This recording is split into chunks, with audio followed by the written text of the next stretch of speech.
To Afghanistan now, where Taliban leadership has reportedly agreed to a temporary ceasefire. It's a step that could also pave the way for a peace agreement with the U.S. after months of negotiations. Natasha Fatah is tracking the details. Natasha, what do we know so far? Well, Jennifer, if these reports are accurate, then possibly a 10-day ceasefire between the Taliban and the Afghan forces would allow a space in order for them, along with the United States, to sign a peace agreement. Now, these are reports coming to us from the Associated Press and the Wall Street Journal with their sources on the ground. CBC News Network has not independently verified these details. But if these reports are to be believed, then the chief negotiator for the Taliban is about to sign off on that peace agreement that has been negotiated for the past several months. You've got the United States pushing for an expulsion, really, of the United States military services there on the ground. They've been working with their Afghan associates, but they're also negotiating with the Taliban. And the key thing that needs to be figured out is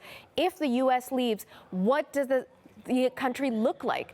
What will be the role of the Taliban? And this is difficult to figure out because the rules of engagement are so complicated when you're talking about a noted terrorist organization.